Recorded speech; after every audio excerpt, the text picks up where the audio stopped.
pun merem nunduk Mas, nunduk istighfar, astagfirullah, sekali-kalinya ke masjid, ya Allah 100.000 hilang.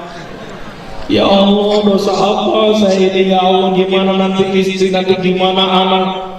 Akhirnya ketika dia nangis, ada yang membangunkan dari belakang. Pak, assalamualaikum. Waalaikumsalam. Pak, masjid sudah gelap, apa ngapain di sini?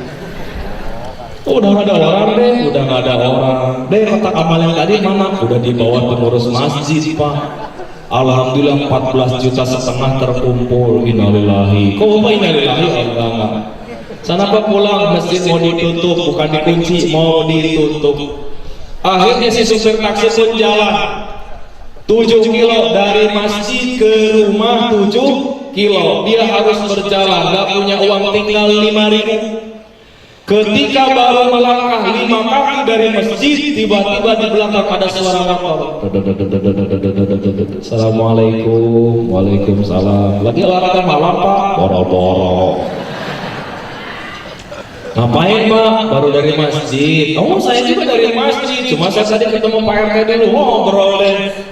Kemana Pak? Ke sana Pak. Oh, lumayan jauh ya. Udah saya boncengin. Dibonceng. Lihat, yang 100.000 kurang ikhlas, ada yang membonceng. Harusnya jalan kaki 7 kilo baru 5 langkah, ada yang membonceng. Di tengah jalan diajak ngobrol. Bapak kerjanya apa? Saya supir taksi.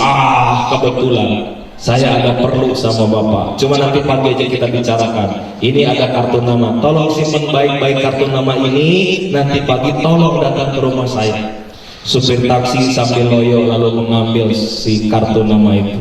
Kata yang punya motor, Pak, lemes banget sih. Bapak mau tahu aja. Supir taksi pun turun dari motor, maka yang punya motor pun jalan. Habis. Maka si supir taksi datang ke rumahnya, diketuk pintu. Kang Mas, jam 2, jam setengah 2. Diketuk pintu rumahnya setengah 2. Assalamualaikum. Yang ke-8 mengetuk pintu, baru ada yang membuka. Seorang wanita dengan roll rambut 3. Waalaikumsalam. Dari mana kamu teh? Ngaji tuh mikir, kalau ngaji sampai jangan tengah malam begini. Kamu tuh ngaji di kuburan Pak. Mikir ngaji tuh di mana-mana juga sampai jam 10 malam, paling malam. Ini setengah 2, orang pada tidur gangguin. Ya maaf.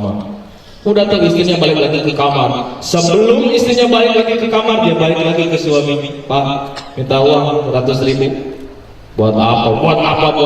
Itu tukang sayur, mama punya hutang sama tukang sayur besok pagi. Dan anak kamu yang 8 minta jajan 88. Supir taksi 8. Mah, ini mah duduk dulu. Duduk. Udah cepetan aja sini. Duduk dulu. Begini mah, istrinya yang tadinya merem teh, Mbak, yang tadinya mem dia mulai melotot. Lalu dia pun mulak cangkeng, tolak pinggang. Apa? Kamu sedekah 100.000? Udah punya mobil bagus kamu?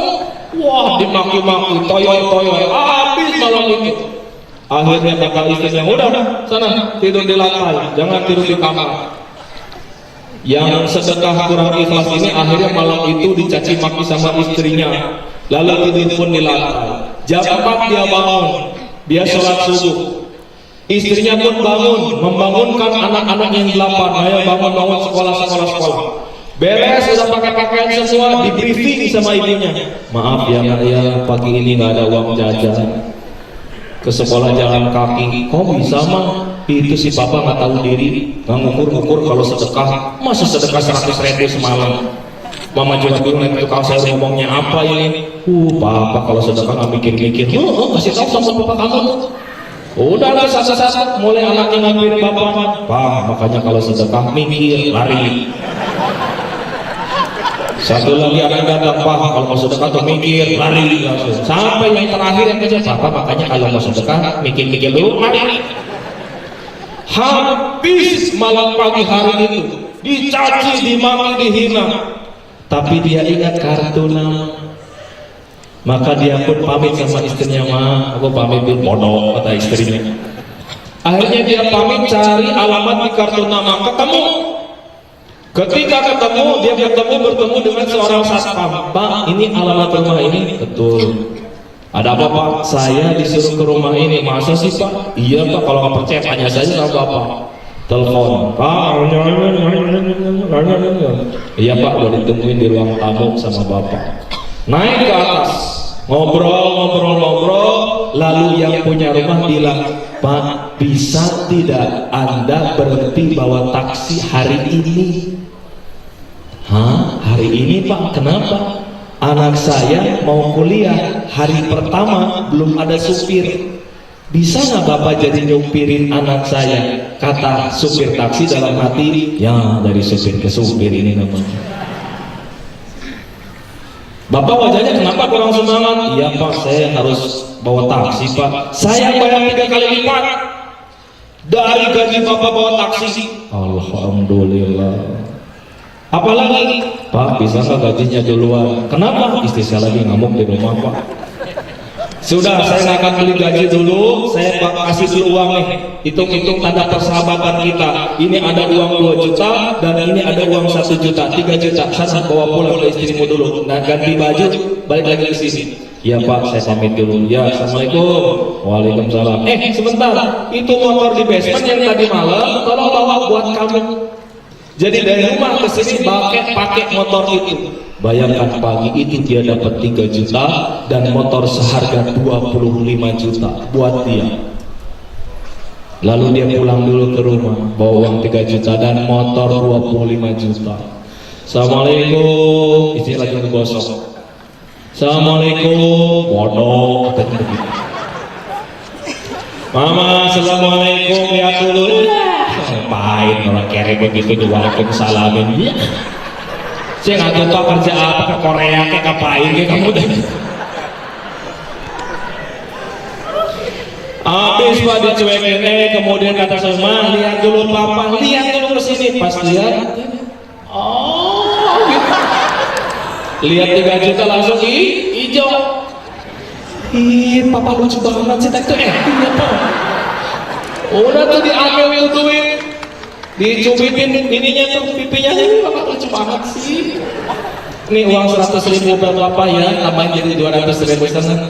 Pak, itu motor siapa? Itu pun dikasih buat Papa, buat dari rumah dia ke sini pakai motor itu. Ih, subhanallah sedekah ya Pak. Ya, alhamdulillah. Ih Pak, nanti pas sedekah 100.000 lagi aja.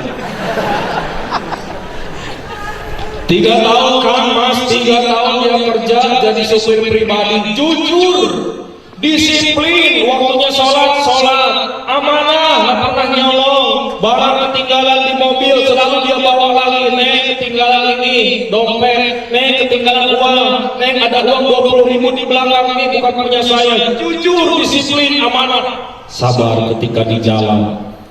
Apa yang terjadi? 3 tahun berselang, ayahnya hendak membangun perusahaan di Sumatera.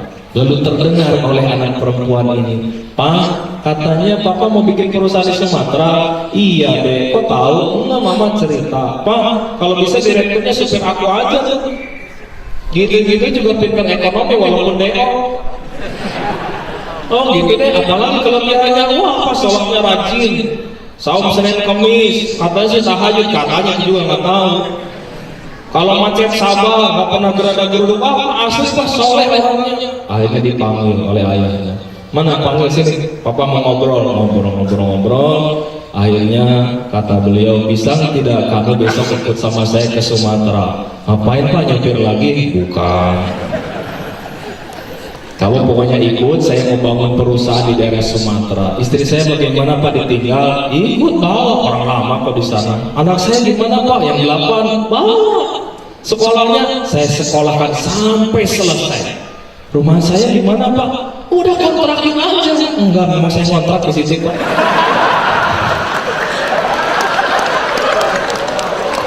Udah beres, apa lagi tunggu? Udah kesana Pak. 2 minggu berselang dia punya rumah, dikasih rumah, kemudian dikasih kendaraan. Dan tahu kan berapa gajinya dari supir taksi? Sekarang 40 juta rupiah. Bayangkan, wah istri cengar-cengir aja istrinya, shopping aja, anaknya juga bahagia semuanya. Dari hasil apa? Dari hasil mengeluarkan uang 100.000 sambil astagfirullahaladzim. Kenapa 100.000? Maka Kang, Mas, Mbak, kalau ingin nasib kita berubah menjadi lebih baik, perbanyak infak, perbanyak sedekah. Dengar pengumuman pemberitaan akan membangun masjid di Ansar Siratul Mustaqim, buru-buru bahagia keluarkan sebagian harta kita. Mana dia? Suruh ini enggak? Ya langsung aja nih. Paling banyak istighfar, nanti sebentar lagi astagfirullahaladzim. Ayo buruan, hitung sampai 5. 1, 2, 3, 4. Kurang sigap panitia. Ayo 100.000 keluarin. Kalau berapa jadi? 10.000 keluarin minimal. Rasain dari istighfar semua. Astagfirullahaladzim. Yang kedua, ada kejadian bagi yang mau haji. Suatu saat ada seorang ibu, saya diceritakan oleh yang jemput saya ceramah. Suatu saat ada seorang ibu sambil jalan terus. Mau 20.000 juga boleh. Handphone mangga masukin. Kamera boleh. Celana yang ada nempel boleh. Silakan. Ya. Kan saya diceritakan ada seorang ibu, dia pengen haji. Dia hanya punya uang 500.000 rupiah, itu pun nabungnya mati-matian. 500.000 dari sekian tahun dia nabung. Sampai suatu saat akhirnya dia bertemu dengan pengasuh panti asuhan. Pengurus panti asuhan sedang berkeluh kesah, aduh doanya Bu, kenapa, ada apa? Itu anak yatim saya yang 2 lagi sakit, ada di rumah sakit. Sakit apa sih? Sakit itu Bu, aduh lagi gak ada uang lagi kebetulan. Anaknya sekarang di mana? Masih di panti asuhan. Habis gak punya uang, dari mana uangnya? 500.000 cukup nggak? Ya dia cukup-cukupkan lah Bu, 500.000. Ya sudah, saya punya tabungan 500.000 sebetulnya buat pergi haji ini tuh. Bayangkan berapa juta, ini baru 500.000. Kemudian si 500.000 ini diberikan kepada pengurus panti asuhan. Lalu dengan semangat dibawa ini 2 anak yatim yang sedang sakit, dibawa ke rumah sakit, dirawat, diobatin, sampai kemudian berjuta-juta jumlahnya. Lalu dipanggillah direktur rumah sakitnya. Dia nanya, ada masalah apa? Itu Pak, ada anak yatim dari panti asuhan kesini sakit. Ternyata cuma punya uang 500.000. Total berapa pengobatan? 4,5 juta Pak. Kata salah satu staf rumah sakit. Itu direktur rumah sakitnya malah marah. Mana anak yatimnya? Di sebelah sana Pak, di ruangan sebelah sana. Dihampiri. Ketika datang ada pengurus yatimnya. Assalamualaikum. Waalaikumsalam. Ini gini gimana ceritanya Pak, kok bisa ke rumah sakit besar begini, ini anak yatim? Bapak pimpinan pengurus anak yatimnya? Iya Pak. Gimana ceritanya? Sebetulnya ini anak ini udah payah betul Pak. Cuma ada ibu yang baik kasih modal ke saya 500.000. Saya memberanikan diri ke rumah sakit.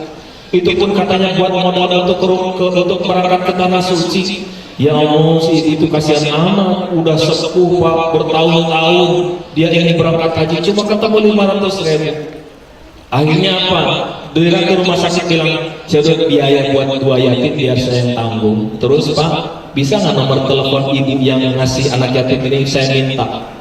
Lalu kemudian dia menelepon ibu itu, Bu, lagi apa? Lah biasa di rumah, maaf ini siapa? Saya Haji Anu. Saya direktur rumah sakit Anu. Oh ya kenapa Pak? Saya dari kemarin punya nazar, punya keinginan, ingin menghajikan seseorang. Cuma saya bingung siapa yang saya harus hajikan. Keluarga saya semua sudah, beberapa staf saya sudah, siapa lagi? Ternyata Allah memberikan jalan, saya memang harus menghajikan ibu. Lihat, dari 500.000 yang tulus ikhlas, akhirnya beliau hari ini sudah menjadi seorang hajah. Itulah keutamaan sedekah, keutamaan berinfak, keutamaan memberi. Al-yadul ulya khairun minal yadis sufla. Tangan di atas itu lebih baik dari tangan di bawah. Terus kejar Allahnya. Dan yang lebih baik lagi adalah bersedekah karena mencari keridhaan Allah. Itu yang paling utama. Mudah-mudahan yang hari ini sedekah yang 10.000, 20.000, biar nanti diganti oleh Allah sesuai dengan hajat keinginannya. Yang banyak dosa mudah-mudahan berguguran dosa-dosanya. Yang belum ketemu jodoh, ketemu jodohnya. Yang ingin istiqomah ibadah, mudah-mudahan sebabnya dari sedekah hari ini dikuatkan ibadahnya. Perbanyak sedekah. Yang keempat, jikalau kita ingin sukses, ingin mulia, ingin bahagia, yang keempat jangan lupa sukseskan diri kita di rumah. Wahai para suami, jadilah suami yang menjadi suami yang baik untuk istri dan anak-anaknya. Kita bekerja di sini sebagai suami, jaga harkat martabat kita. Jangan sampai di Indonesia punya istri, di sini selingkuh.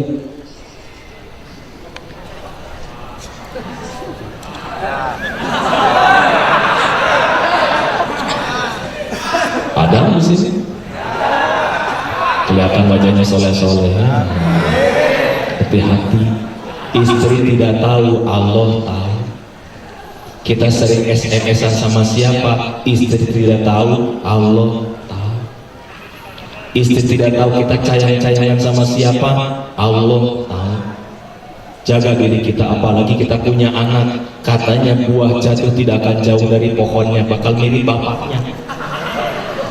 Bapaknya playboy, anaknya playboy. Bapaknya playboy, anaknya playgirl. Bapaknya ngaco, anaknya. Jadilah suami yang baik. Jemput rezeki yang halal, jangan yang tidak halal. Dan ingat, cari keridhaan istri kita. Seringnya ceramah itu adalah cari keridhaan suami, padahal kita pun sebagai suami butuh ridho istri kita. Bahkan kata Nabi, Kang, Mas, ada dosa yang melekat kepada suami yang tidak hancur meskipun dia telah wukuf di Arafah. Ada dosa yang melekat kepada suami yang tidak akan hancur walaupun dia telah menyantuni anak yatim. Ada dosa yang melekat kepada suami tidak akan hancur meskipun dia telah membahagiakan orang tua.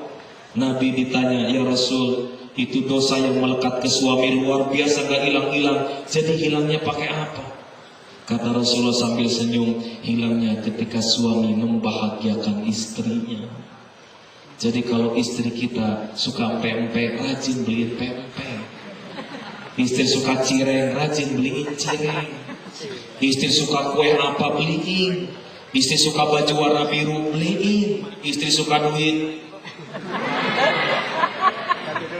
Mana Pak Sony ada istrinya? Jadi kalau ingin berguguran dosa, bahagiakan istri. Jangan suka disakiti, muliakan. Jangan dipanggil yang enggak. Gendut, berhenti. Ceking, berhenti. Panggil dengan nama kesayangan, Sweetie, Honey, Blackie, gitu-gitu. Kucing gitu. Ibu juga sama, Bu. Manggil suami dengan gelar yang terhormat. Bahkan ibu kalau ingin sukses, jadilah istri yang inna dzarta ilaiha sarratka. Ketika dipandang suami itu menyejukkan hati. Dasternya ganti. Ini gambar Mickey Mouse gak ganti-ganti, itu aja. Nyamsang di pintu, ganti. Bukan curhat, ini bukan.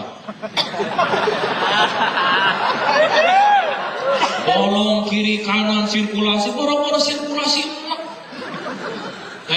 Bu Sony, kalau tidur di samping suami, nyisir dulu. Nyisir dulu. Kalau mau tidur di samping suami itu nyisir sambil zikir.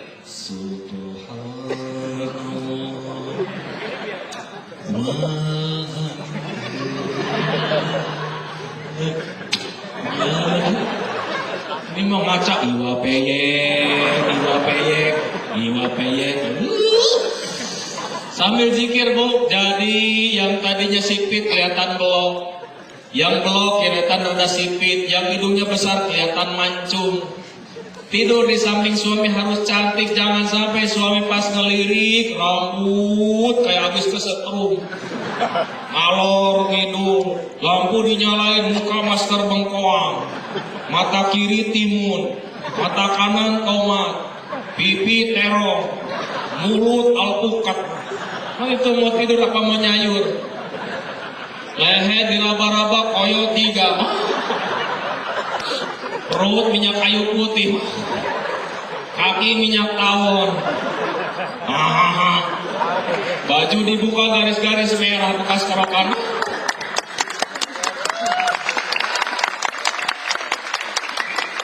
Terakhir geser sedikit kentut. Kalau jalan di depan suami jangan suka disengajain, bret. Ya, sing santun, sing hormat. Bahkan titip buat para istri nanti di rumah pulang ke Indonesia. Pulang itu kalau kerja yang nyambut istri, jangan pembantu. Jadi suami mau pulang ke siap. Mau pulang. Assalamualaikum. Datang. Kata kerennya. Waalaikumsalam. Gitu. Sini patasnya gitu. Ini mau dibuka tutup lagi, kirain tamu, cepet lagi. Itu suami capek-capek pulang dikira tamu ditutup lagi. Buka gerbang pintu. Waalaikumsalam, cium. Jangan sampai waalaikumsalam. Udah apa? Itu kalau mau telur ya di kulkas ada tuh yang ceplok. Udah gitu kalau nasi tinggal rebus aja. Ibu yang ini. Bahkan 1 gelas yang dihidangkan oleh istri kepada suami pahalanya sama dengan 1 kali umroh 1 gelas.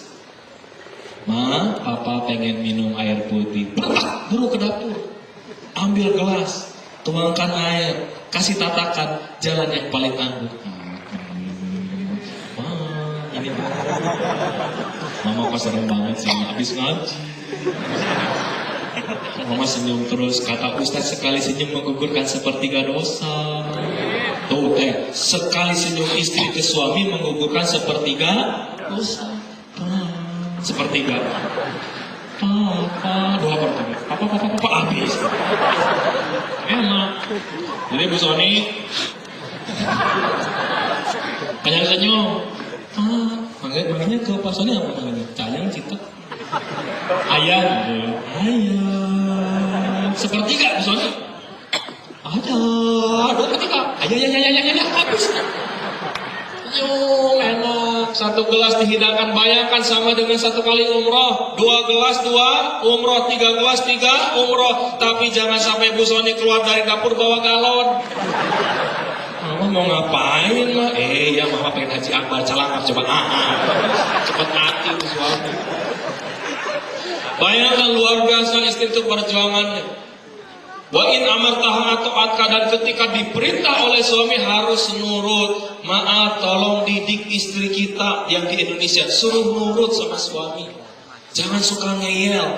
Rezeki itu bakal ngacleng terbang dari rumah. Kenapa? Ada istri di rumah suka durhaka kepada suami.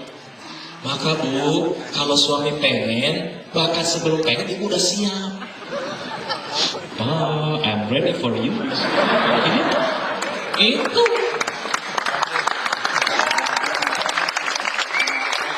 Ini mah setiap bulan ini pas gitu. Kalau bisa mah Bu Soni ngumpet dulu di belakang lemari. Gitu ya. Udah gitulah. Gitu ya. Pak, ya apa kesini deh? Ada apa sih? Tumben-tumbenan. Paling minta duit? Enggak, sini deh. Gitu. Pas Soni masuk, ibu keluar dari lemari. Agento sini gitu.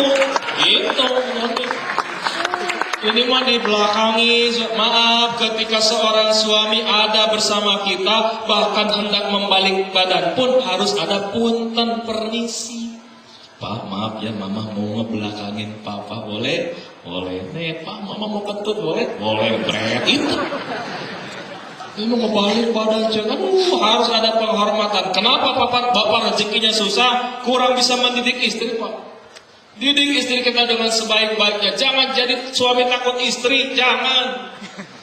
Jadilah suami itu pemimpin koam. Bahkan pemimpin itu adalah pelayan. Di Jakarta baru terpilih yang namanya Bapak Jokowi. Dia katanya gubernur DKI sekarang. Dan dia adalah ada anak buah Jokowi sih. Yang Solo hidup Solo. Beliau adalah pemimpin. Yang namanya pemimpin berarti pelayan. Bapak, Akang, Mas, Asoni, Hadi. Pemimpin kita tuh berarti pemimpin adalah pelayan. Maka yang menyiapkan air minum untuk istri sebetulnya Pak Soni. Bu Soni bangun, Pak, Mama pengen nasi goreng. Kayaknya enak pakai ceplok di atasnya ada abonnya. Yang nyiapin nasi goreng berarti Pak Soni.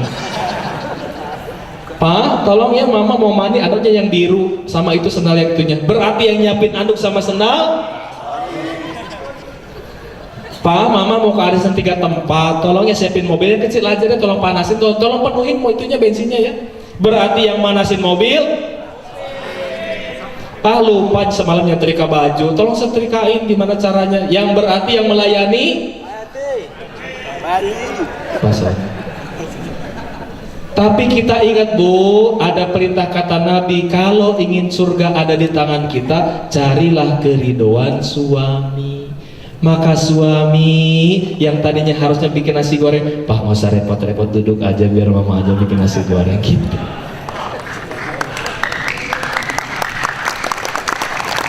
Terus jadilah pelayan yang baik. Tapi sebagai suami jangan suka banyak nyuruh. Kalaupun mau nyuruh Kang, jangan pakai telunjuk, pakai jempol. Ma, tolong ambilkan anduk Papa. Tolong sendal Papa juga. Ma, tolong pel itu ya. Ma, tolong naik ke genteng. Tolong gali sumur ke belakang. Itu istri apa kuli? Terus berikan yang terbaik, hargai, hormati. Siapa rumah tangga saling menghargai, menghormati, maka demi Allah bakal mengucur rahmat kasih sayang Allah. Maka rumah tangga jangan diisi dengan berantem melulu, jangan suka membuka-buka aib, apalagi ribut suami istri pasang di Twitter, pasang di Facebook, penyesalan katanya gitu. Tahu gitu dengan mantan, ngapain sih? Berhenti kita membuka-buka aib pasangan kita. Jaga rumah tangga. Ketika menjaga rumah tangga demi Allah, rezeki mengalir. Yang terakhir udah mau habis. Yang terakhir yang kelima, jikalau ada apa-apa dengan kita rezeki kurang, perhatikan, jangan-jangan kita kurang silaturahim. Silaturahmi itu kata Nabi pertama memanjangkan umur. Yang tadinya kita pendek umurnya, ketika assalamualaikum ada yang menjawab waalaikumsalam, semoga keselamatan, kesejahteraan, keberkahan dari Allah menyertai untukmu. Yang tadinya mau umurnya pendek dipanjangkan. Lalu kata Nabi, dengan silaturahim akan mendatangkan rezeki, akan mendatangkan rezeki yang begitu banyak. Lihat, ketika kita datang ke rumah teman kita yang tadinya tidak punya kue, kita disodori kue. Datang ke sini, saya pun ketemu tuh makanan tadi banyak, ada pisang, ada air minum, rezeki. Kemanapun kalau kita mau silaturahim, di situ bakal ketemu rezeki. Teteh ngelihat tasnya Teh Cece, lihat Teh Cece bagus tasnya, buru-buru tuh sedekahin guna kasih rezeki. Cuma mikir-mikir lah, jauh tuh kasihannya, kudu nama dikasihin lagi, harusnya mah mikir aja gitu.